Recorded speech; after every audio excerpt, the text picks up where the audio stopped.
Assalamualaikum warahmatullahi wabarakatuh. Saya Asna Mariatul Kiptia. Saya akan menyampaikan materi tentang ekosistem dan materi ini saya sampaikan dengan PPT.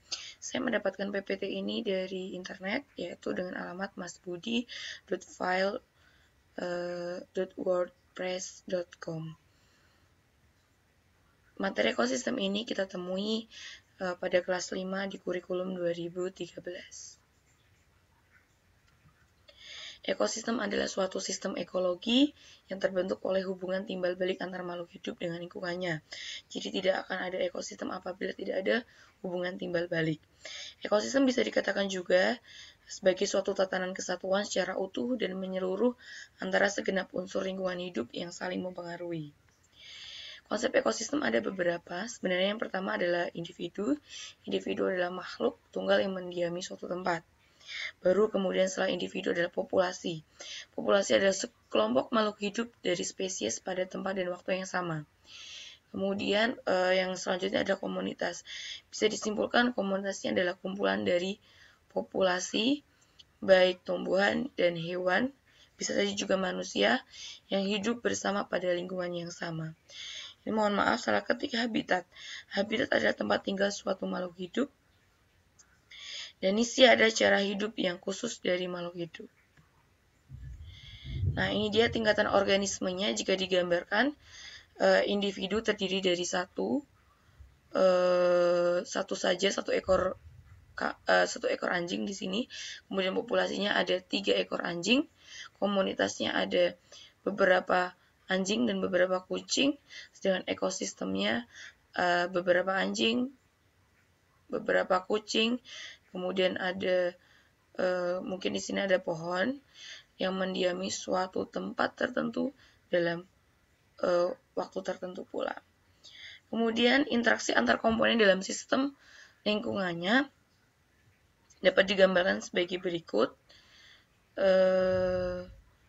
Individu-individu ini membentuk populasi, kemudian dari populasi ini membentuk suatu komunitas dengan disertai oleh komponen abiotik atau komponen tidak hidup, kemudian membentuk yang lebih besar lagi yang disebut dengan ekosistem.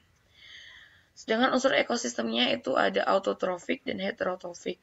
Autotrofik sendiri ada makhluk yang dapat menghasilkan makanannya sendiri, dan heterotropik adalah makhluk yang tidak bisa membuat makanannya sendiri. Jadi autotrof ini tumbuhan dan heterotrof ini makhluk selain tumbuhan. Komponen ekosistem ini dibagi menjadi 2, yaitu lingkungan biotik dan abiotik. Lingkungan biotik adalah lingkungan hidup dan lingkungan abiotik lingkungan tidak hidup. Lingkungan biotik ini terdiri atas manusia, hewan, tumbuhan, organisme lain, dan lingkungan abiotik terdiri atas cahaya, suhu, air, oksigen, topografi, tanah, dan masih banyak hal lagi. Kemudian peran komponen ekosistem dalam aliran energi. Dalam aliran energi, makhluk hidup berperan sebagai produser, konsumer, atau dekomposer. Produser ini adalah tumbuhan, di mana dia bisa membuat makanannya sendiri. Kemudian kalau konsumer itu ada konsumer primer itu konsumen yang memakan produsen. Kemudian konsumen sekunder dia memakan konsumen primer atau konsumen pertama, dan konsumen tersier adalah konsumen yang memakan konsumen kedua. Sedangkan dekomposer adalah pengurai atau makhluk hidup yang memperoleh makanan dengan menguraikan senyawa organik dari makhluk hidup yang telah mati.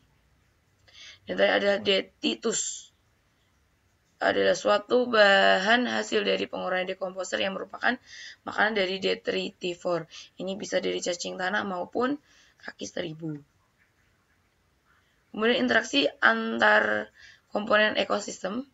Itu yang pertama ada interaksi antar organisme, bahwa semua makhluk hidup selalu bergantung kepada makhluk hidup yang lainnya.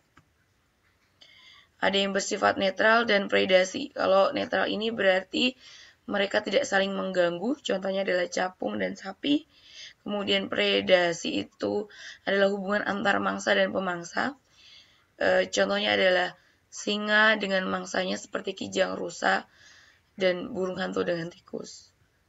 Kemudian parasitisme, berarti ini organismenya beda spesies, kemudian mereka mengambil keuntungan dari spesies yang lain. Misalnya adalah parasit. Anda tahu tali putri? Nah, tali putri ini bersifat parasit pada pohon inangnya. Atau kemudian ini Plasmodium dengan manusia, Taenia saginata dengan sapi, dan benalu dengan pohon inangnya. Nah, komensalisme ini tidak salah satunya diuntungkan, salah satunya tidak dirugikan, seperti pohon anggrek dengan pohon yang ditumpanginya. Kemudian mutualisme, semuanya diuntungkan. Contohnya seperti bakteri rhizobium yang hidup pada bintil akar kacang-kacangan. Jadi tanamannya mendapatkan nitrogen, tanaman kacang-kacangan yang mendapat nitrogen, dan tumbuhan yang ada di sana pun juga menjadi subur. Kemudian interaksi antar populasi. Antar populasi satu dengan populasi yang lain selalu terjadi interaksi secara langsung maupun tidak langsung. Nah, yang pertama adalah alelopati. Alelopati adalah interaksi antar populasi bila populasi satu menghasilkan zat yang dapat menghalangi tumbuh populasi lain. Contohnya bisa dilihat ya. Jamur penicillium dapat menghasilkan antibiotika yang dapat menghambat pertumbuhan bakteri tertentu. Kemudian kompetisi ini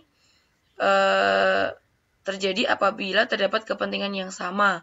Contohnya persaingan antara populasi kambing dengan populasi sapi di padang rumput. Kemudian interaksi antar komunitas itu bisa dilihat bahwa contohnya langsung ya, komunitas sampah disusun oleh bermacam-macam organisme. Kemudian contohnya adalah padi, belalang, burung, ular, gulma. Komunitas sungai terdiri ikan, ganggang, zooplankton, fitoplankton, dan dekomposer. Interaksi antar komponen biotik dengan abiotik, contohnya adalah tumbuhan memerlukan cahaya untuk fotosintesis. Ini suksesi dan klimaks, bisa dilihat langsung ya. Aliran energi ini proses pengaliran energi dimulai dari cahaya matahari, kemudian ke produser, kemudian ke konsumen, dan terakhir ke dekomposer. Rantai makanan sendiri ada pengalian energi dari sumbernya dalam tumbuhan melalui sederetan organisme yang makan dan dimakan. Contohnya rumput, ulat, burung, dan ular. Nah, ini contoh rantai-rantainya adalah rantai pemangsa, rantai parasit, dan saprofit. Kemudian rantai makanan tingkat trofik. Kalau jaring-jaring makanan ini adalah rantai makanan yang lebih kompleks. Jadi beberapa rantai makanan membentuk jaring-jaring makanan. Nih contohnya. Kemudian piramida ekologi. Berarti dapat dikatakan bahwa kebanyakan komunitas normal, jumlah tumbuhan selalu lebih banyak daripada organisme herbivora. Demikian pula herbivora selalu lebih banyak daripada jumlah karnivora tingkat 1. Karnivora tingkat 1 juga lebih banyak daripada karnivora tingkat 2, dan seterusnya. Membentuk piramid. Ini ada piramid biomasa. Kemudian piramida energi.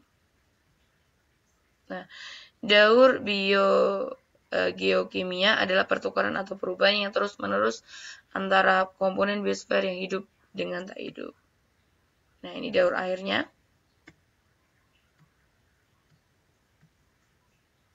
Tadi ada daur oksigen, kemudian daur nitrogen, ada daur fosfor, daur belerang, dan macam-macam ekosistem sendiri. Ekosistem dapat dibedakan menjadi ekosistem darat dan ekosistem air atau perairan. Ekosistem darat terdiri atas gurun, kemudian padang rumput, hutan basah atau hutan hujan tropis, hutan gugur, taiga, tundra, dan masih banyak lagi. Ekosistem air tawar, contohnya adalah tumbuhan ganggang yang hidup di air tawar. Contohnya danau, sungai. Sedangkan ekosistem air laut,